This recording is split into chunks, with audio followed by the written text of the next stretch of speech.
વંદે ગુજરાત। નમસ્કાર મિત્રો, આજનું આપના વર્ચ્યુઅલ ક્લાસરૂમ ટ્રેનિંગ સેશનમાં આપ સૌનું હાર્દિક સ્વાગત છે। આજે આપણે વાયરમેન ટ્રેડ અંતર્ગતના કંટ્રોલ પેનલના વાયરિંગ પ્રકાર અને તેના વર્ણન વિશે આપણે જાણકારી મેળવીશું। કંટ્રોલ પેનલ વિશે વધુ જાણકારી મેળવવા માટે આપણે પાવર પોઈન્ટ પ્રેઝન્ટેશન પર જઈશું। આજનો આપણો ટૉપિક છે કંટ્રોલ પેનલની જરૂરિયાત, પ્રકાર અને વર્ણન। તો કંટ્રોલ પેનલની જરૂરિયાત જાણતા પહેલાં આપણે એ જાણવું જરૂરી છે કે કંટ્રોલ પેનલ શું છે। તો કંટ્રોલ પેનલ એટલે શું? કંટ્રોલ પેનલ એ એક માધ્યમ છે કે જેના દ્વારા આપણે ઇલેક્ટ્રિકલ પાવરની વહેંચણી, તેનું મેઝરિંગ, સર્કિટનું પ્રોટેક્શન, સર્કિટને બ્રેક, સર્કિટને ચાલુ અથવા બંધ, સર્કિટને અલગ અને ભેગી કરી શકાય છે। તો આપણે જોઈએ છીએ કે કંટ્રોલ પેનલ દ્વારા આપણે ઇલેક્ટ્રિકલ પાવરને અલગ અલગ જગ્યાએ વહેંચી શકીએ છીએ તથા તે વહેંચેલો પાવર કેટલી માત્રામાં વપરાયેલો તેને આપણે મેઝરિંગ ઇન્સ્ટ્રુમેન્ટ દ્વારા માપી શકીએ છીએ તથા સપ્લાય થયેલ પાવર જે પણ ઇક્વિપમેન્ટને મળે છે તેને આપણે પ્રોટેક્શન કરવા માટે વપરાતા ઇક્વિપમેન્ટને પણ ત્યાં કંટ્રોલ પેનલમાં જાળવી શકીએ છીએ। ત્યારબાદ કંટ્રોલ પેનલ દ્વારા આપણે ઇલેક્ટ્રિકલ પાવરને એક જગ્યાએથી બીજી જગ્યાએ જ્યારે વહન થતું હોય ત્યારે તેનું કંટ્રોલિંગ કરતી ડિવાઇસ જેવી કે સ્વિચ, બરાબર છે, તેનું આપણે કંટ્રોલિંગ પેનલમાં જોડીને આપણે કંટ્રોલ પેનલ વાપરી શકીએ છીએ। તો કંટ્રોલ પેનલ એ એક એવું માધ્યમ છે જેમાં આપણે મેઝરિંગ ઇન્સ્ટ્રુમેન્ટ, પ્રોટેક્ટિંગ ડિવાઇસ અને કંટ્રોલિંગ ડિવાઇસનો આપણે ઉપયોગ કરી શકીએ છીએ। કંટ્રોલ પેનલની જરૂરિયાત ક્યાં હોય છે? તો કંટ્રોલ પેનલની જરૂરિયાત એ આપણને ઘરથી લઈને ઓફિસથી લઈને દરેકે દરેક જગ્યાએ રહેલ છે। પાવર સિસ્ટમમાં પાવરની વહેંચણી એટલે કે પાવરનું ડિસ્ટ્રીબ્યુશન કઈ જગ્યાએ થાય છે તો એવી જગ્યાના આપણે નામ જોવા જઈએ તો એક તો રહેઠાણ એરિયા કે જ્યાં આપણે રહીએ છીએ, કોમર્શિયલ એરિયા કે જે આપણે કામ કરવાના સ્થળો છે, ઇન્ડસ્ટ્રીયલ એરિયા કે જ્યાં મોટી મોટી કંપનીઓમાં પ્રોડક્શન ચાલતા હોય છે। તો આવી બધી જગ્યાએ ઇલેક્ટ્રિકલ પાવરની જરૂરિયાત રહેલી હોય છે। તો તે જરૂરિયાતે પૂરી કરવા માટે પાવરને વધુ અને ઓછી માત્રામાં એટલે કે વધુ વોલ્ટેજમાં અથવા તો ઓછા વોલ્ટેજની માત્રામાં આપણે વહેંચણી કરવાની હોય છે। તો તે વહેંચેલા પાવરને તે જગ્યા પર આપવા માટે અને કેટલો પાવર આપણે આપીએ છીએ તે મેઝર કરવા માટે, તે પાવર આપીએ છીએ તે ઇક્વિપમેન્ટોના પ્રોટેક્શન માટે આપણે એક પેનલની રચના કરીએ છીએ। તે પેનલને આપણે કંટ્રોલ પેનલ કહીએ છીએ। તો પાવર સિસ્ટમમાં પાવરની વહેંચણી રહેઠાણ એરિયા, કોમર્શિયલ એરિયા, ઇન્ડસ્ટ્રીયલ એરિયામાં કરવા માટે આપણે કંટ્રોલ પેનલની જરૂર રહે છે। હવે આપણે જોઈશું કે કંટ્રોલ પેનલના કયા કયા પ્રકારો છે। તો કંટ્રોલ પેનલના પ્રકારો બે રીતે નક્કી કરી શકાય। એક, કંટ્રોલ પેનલ કેવી રીતે બનેલી છે અને બીજું આપણે આગળ જોઈશું કે કંટ્રોલ પેનલમાં કેવા પ્રકારનો લોડ આપણે વહન કરી રહ્યા છીએ। તો તેના આધારે કંટ્રોલ પેનલના અલગ અલગ પ્રકારો પડશે। તો કંટ્રોલ પેનલના બનાવટના આધારે બે પ્રકારો પડે છે, જેવા કે ખુલ્લું કંટ્રોલ પેનલ અને બંધ કંટ્રોલ પેનલ। આપ સૌ જાણીએ છીએ કે આપણે ઇલેક્ટ્રિશિયન અથવા તો વાયરમેન ટ્રેડમાં જ્યારે તાલીમ લઈ રહ્યા હોઈએ ત્યારે આપણે હંમેશા વર્કશોપની અંદર ઘણી બધી મોટરો સાથે પેનલો લાગેલી જોઈએ છીએ। તો તે દરેક પ્રકારની પેનલો એ ખુલ્લા પ્રકારની પેનલો જ હોય છે। તે પેનલો બનાવવા માટે મોટાભાગે એક લોખંડની બનેલી ફ્રેમમાં એબોનાઇટ શીટનો ઉપયોગ કરવામાં આવે છે। લોખંડની બનેલી ચોરસ ફ્રેમની અંદર ચોરસ એબોનાઇટ શીટ લગાવ્યા બાદ તેમાં અલગ અલગ જગ્યાએ આપણે અલગ અલગ પ્રકારના મેઝરિંગ ઇન્સ્ટ્રુમેન્ટો, અલગ અલગ પ્રકારના પ્રોટેક્ટિંગ ડિવાઇસો, કંટ્રોલિંગ ડિવાઇસો લગાવવા માટે આપણે તેને અલગ અલગ માર્કિંગ કરીને અલગ અલગ એબોનાઇટ શીટના અલગ અલગ ભાગ પર લગાવીએ છીએ તથા તેનું જોડાણ આપણે મેઇન સપ્લાયથી લઈને મોટર સુધી આપણે કરતા હોઈએ છીએ। તો આ રીતે આપણે મોટાભાગે આપણા લેબની અંદર જોતા જ હોઈએ છીએ કે કેવી રીતે કંટ્રોલ પેનલનો ઉપયોગ આપણે કરીએ છીએ। હવે આપણે આગળ જોઈશું કે ખુલ્લા પ્રકારની કંટ્રોલ પેનલ કેવી હોય. તો આપણે જોઈએ છીએ કે કોઈપણ બહુમાળી ઇમારત અથવા તો એક કરતાં વધુ દુકાનો ધરાવતી મોટા કોમ્પ્લેક્સો, આપણે સૌ આજકાલ જોઈએ છીએ કે મોટા મોટા કોમ્પ્લેક્સો અને બહુમાળી ઇમારતો ખૂબ જ બની રહેલી છે. તો તે દરેકના અલગ અલગ સેક્શનમાં જતા પાવરને એક જ જગ્યાએ માપવા માટે આપણે એક પેનલની રચના કરેલી આકૃતિમાં જોઈ શકીએ છીએ, જેનાથી આપણે જોઈ શકીએ છીએ કે અલગ અલગ સેક્શનમાં, એટલે કે અલગ અલગ દુકાનોમાં અથવા તો જો કોમર્શિયલ ના હોય અને જો રેસિડેન્શિયલ એરિયા હોય તો અલગ અલગ મકાનોમાં જતો પાવર કેટલો જઈ રહ્યો છે તે માપવા માટે અલગ અલગ પ્રકારના મીટરો લગાવેલા છે. તથા તે દરેક મીટરમાં જતા પાવરના ફેઝથી તે સર્કિટને નુકસાન ના થાય તે માટે ફ્યુઝ લગાવેલા જોઈ શકીએ છીએ. તથા આપણે જોઈ શકીએ છીએ કે ત્યાં એક કંટ્રોલિંગ સ્વિચ મૂકેલી છે, જે ICTP અથવા તો ICDP નામની સ્વિચો આપણે મોટાભાગે વાપરતા હોઈએ છીએ. તો આનો ઉપયોગ કરીએ તો આપણે જોઈ શકીશું તો ICDP નામની સ્વિચ જે આકૃતિમાં દેખાય છે તે કંટ્રોલિંગ ડિવાઇસ છે. તેની ઉપર રહેલ ફ્યુઝ જે દેખાય છે તે પ્રોટેક્ટિંગ ડિવાઇસ છે. તેની ઉપર જે આપણે મીટર જોઈ શકીએ છીએ તે મેઝરિંગ ડિવાઇસ છે, જે ઇલેક્ટ્રિકલ એનર્જીનું કેટલી માત્રામાં વપરાશ થયો તેનું માપ દર્શાવે છે. તથા ફ્યુઝ આપણે જોઈ શકીએ છીએ જે ઓવરકરંટથી આપણી ઇલેક્ટ્રિકલ સર્કિટને બચાવે છે. તથા નીચે રહેલ છેલ્લી આપણે એક ફ્યુઝની નીચે આપણે જ્યારે જોઈએ તો નીચે આપણે જોઈશું કે કંટ્રોલિંગ સ્વિચ મૂકેલી છે, જે આપણને મુખ્ય સ્વિચ તરીકે આપણે એને ઓળખીએ છીએ, જે પાવરને ઓન અને ઓફ કરવા માટે વપરાય છે. તો આપણે જોઈએ છીએ કે પહેલી રો એ એક માળ માટે વપરાતી અલગ અલગ એસેસરીઝ છે, જે આપણે એક જ પેનલ પર લગાવી છે. તથા બીજા માળની એસેસરીઝ પણ એક પેનલ પર લગાવી છે. એ રીતે દરેક માળની એસેસરીઝ, ઇલેક્ટ્રિકલ એસેસરીઝ આપણે એક જ પેનલ પર લગાવેલી છે. તો આપણે જોઈશું કે આ ખુલ્લા પ્રકારની, એટલે કે ખૂબ જ સાદા પ્રકારની ઇલેક્ટ્રિકલ કંટ્રોલ પેનલ છે. હવે જે આપણે જોઈ રહ્યા છીએ તે પણ ખુલ્લા પ્રકારની જ ઇલેક્ટ્રિકલ કંટ્રોલ પેનલ છે. ખુલ્લા પ્રકારની ઇલેક્ટ્રિકલ કંટ્રોલ પેનલમાં આપણે જોઈએ છીએ કે આપણી સામે રહેલ કંટ્રોલ પેનલ એ મોટાભાગે આપણી લેબમાં દેખાતી કંટ્રોલ પેનલ જેવી જ છે, જેની અંદર અલગ અલગ પ્રકારની સ્ટાર્ટરો, સ્વિચ, મેઝરિંગ ઇન્સ્ટ્રુમેન્ટ, અલગ અલગ પ્રકારના ઇન્ડિકેટરો વગેરે વગેરે લગાવેલ છે. તથા રેઝિસ્ટન્સ માટે રિયોસ્ટેટ વગેરે પ્રકારના, પછી વાયરના જોડાણ માટે લગાવેલા ટર્મિનલો, અલગ અલગ મેઝરિંગ ઇન્સ્ટ્રુમેન્ટ છે જેવા કે મલ્ટીમીટર વગેરે જોડેલા આપણે જોઈ શકીએ છીએ. તો આ એક કંટ્રોલ પેનલ જ છે, બીજું કંઈ નહીં. આપણે જોઈએ છીએ કે આપણી લેબમાં જેમ કંટ્રોલ પેનલનો ઉપયોગ થાય છે તેવી જ રીતે આપણે ઘરની અંદર પણ કંટ્રોલ પેનલનો ઉપયોગ કરીએ છીએ. આકૃતિમાં જોઈ રહ્યા છીએ કે એક નાની ક્યુબિક ટાઈપની કંટ્રોલ પેનલ આપણે જોઈએ છીએ, જેની અંદર અલગ અલગ પ્રકારના ઇન્ડિકેટર દ્વારા સપ્લાય થતો આપણો પાવર ચાલુ છે કે બંધ તેનું ઇન્ડિકેશન થઈ રહ્યું છે. તથા વોલ્ટમીટર અને એમીટર દ્વારા આપણા સર્કિટમાં વહેતો કરંટની માત્રા અને વોલ્ટેજની માત્રાનું વહન કેટલું થઈ રહ્યું છે તે આપણે જોઈ શકીએ છીએ. તથા મુખ્ય સ્વિચ દ્વારા આપણે પાવરનું કંટ્રોલિંગ કરી શકીએ છીએ. તો આપણે જોઈએ છીએ કે આ પ્રકારની પેનલને ખુલ્લા પ્રકારની કંટ્રોલ પેનલ કહીએ છીએ, જે આપણા ઇલેક્ટ્રિકલ સર્કિટને કંટ્રોલ કરવાનું કામ કરે છે. હવે આપણે કંટ્રોલ પેનલનો એક બીજો પ્રકાર પણ જોઈશું, જેને કહેવાય છે બનાવટના આધારે રહેલો બીજો પ્રકાર, બંધ કંટ્રોલ પેનલ.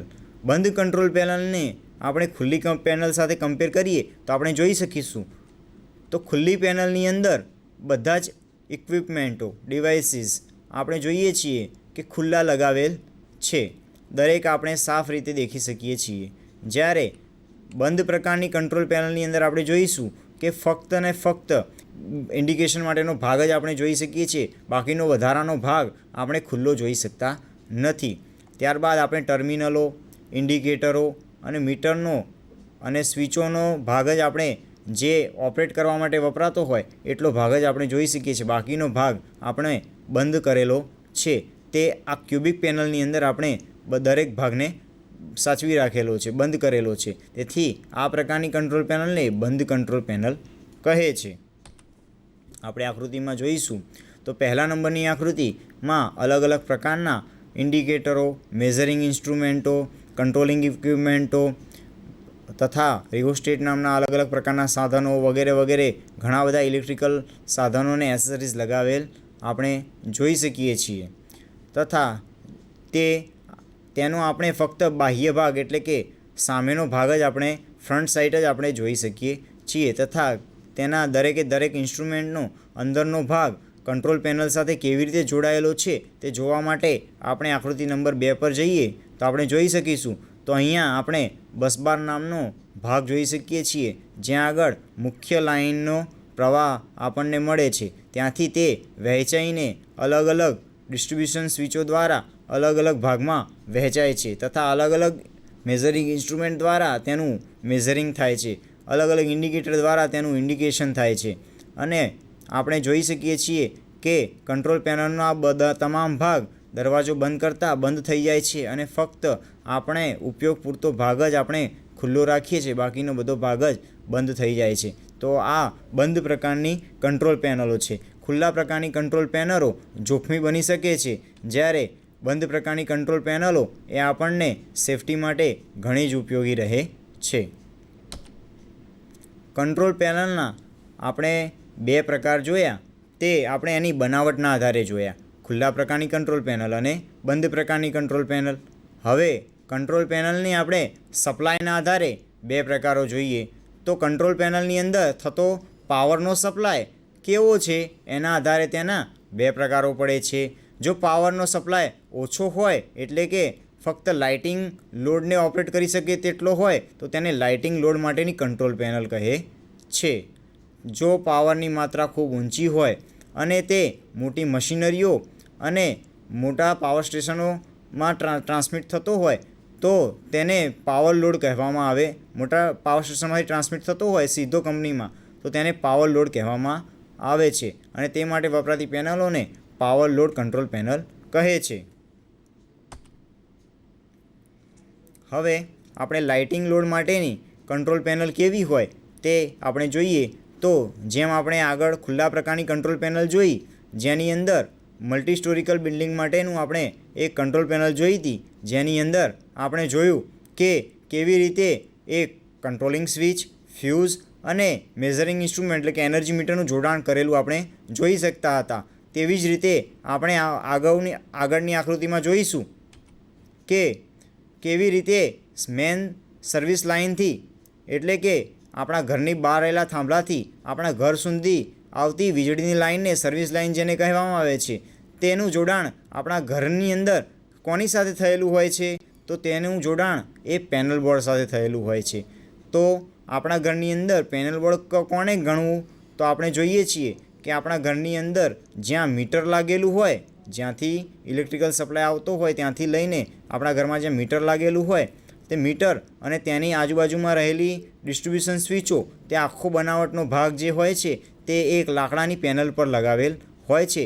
તેને આપણે આપણા ઘરનું સાદું કંટ્રોલ પેનલ કહી શકીએ છીએ, જેને સર્વિસ એન્ટ્રન્સ કંટ્રોલ પેનલ કહેવામાં આવે છે.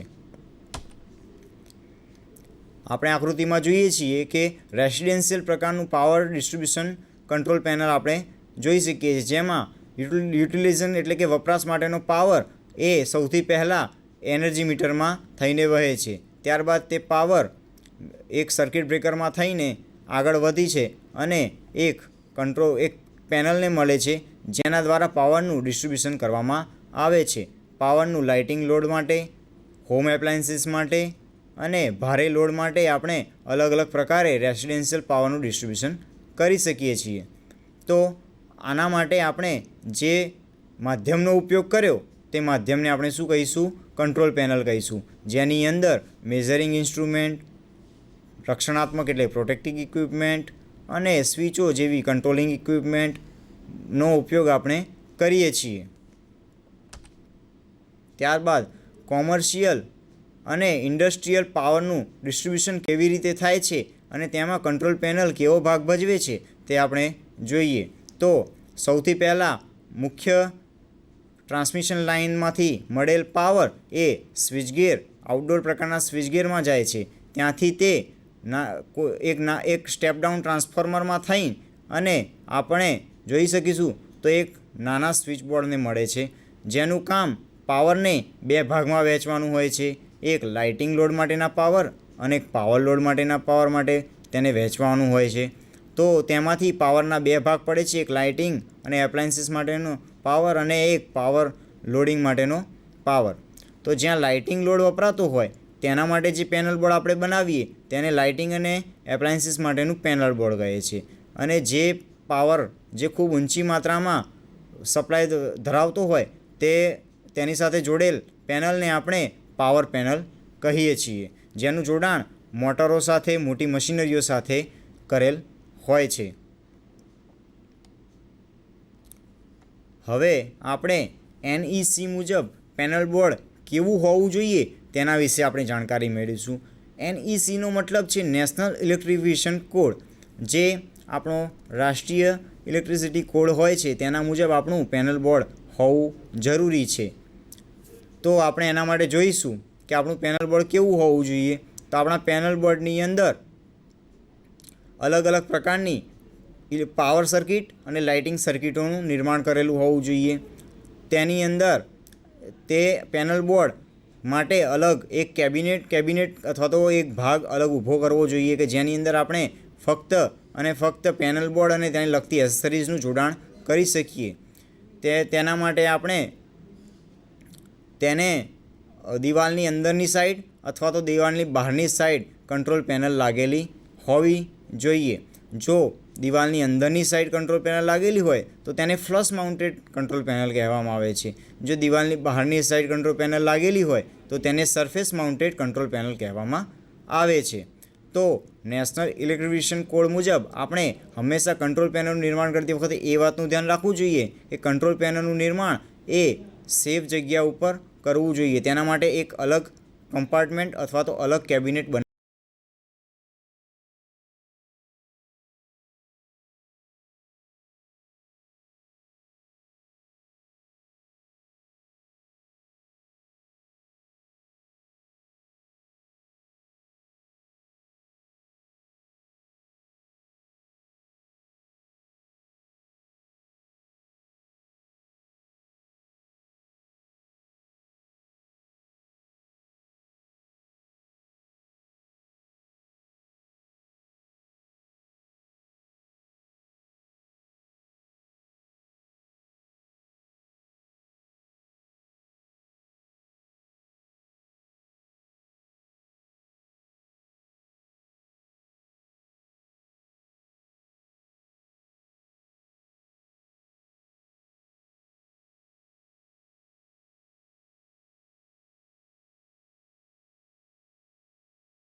તે પાવર કેટલી માત્રામાં વહેંચ્યો તે આપણે માપવું પડે છે. તેના માટે આપણે મેઝરિંગ ડિવાઇસનો ઉપયોગ કરવો પડે છે. તે પાવરનું આપણે કેટલી માત્રામાં આપવો અને બંધ કરવો, ક્યારે આપવો અને બંધ કરવો એ પણ જોવું પડે છે. તેના માટે કંટ્રોલિંગ ડિવાઇસની જરૂર પડે છે. તે પાવર વધી ના જાય, ઘટી ના જાય અથવા તો પાવરની લાઈનો શોર્ટ ના થઈ જાય તેના માટે આપણે રક્ષણ માટે પાવર સિસ્ટમને રક્ષણ માટે અથવા તો પાવર સિસ્ટમ સાથે જોડાયેલી મશીનરી અને ઇક્વિપમેન્ટના રક્ષણ માટે આપણે પ્રોટેક્ટિવ ડિવાઇસની જરૂર પડે છે. તો આ તમામ પ્રકારની ડિવાઇસ અને એસેસરીઝને એક જ જગ્યાએ ભેગી કરીને રાખવા માટે આપણે એક પેનલનું નિર્માણ કરતા હોઈએ છીએ, જેને આપણે કંટ્રોલ પેનલ કહીએ છીએ. તો મિત્રો, આજે આપણે જોઈએ કે કંટ્રોલ પેનલની અંદર ખાસ કરીને આપણી લેબની અંદર, ઇલેક્ટ્રિકલ લેબની અંદર વપરાતી ખુલ્લા પ્રકારની કંટ્રોલ પેનલમાં આપણે અલગ અલગ પ્રકારની એસેસરીઝને શેના પર લગાવીએ છીએ. તો આપણે જોઈશું જવાબમાં.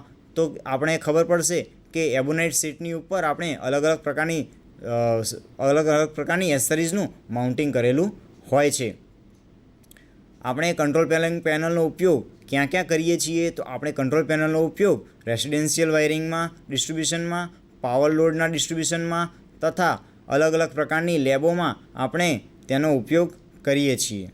તો આજે આપણે જે શીખ્યા તે કંટ્રોલ પેનલની જરૂરિયાત, તેના અલગ અલગ પ્રકારો જોયા તથા તેનું આપણે વિગતવાર વર્ણન જોયું.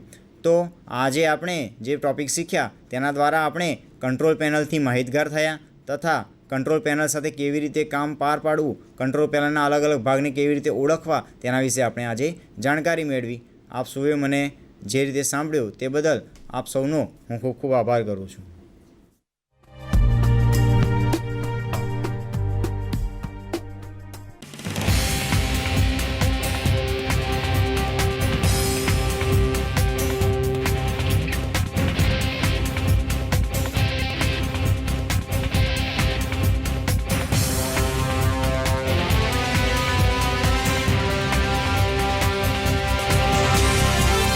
વંદે ગુજરાત.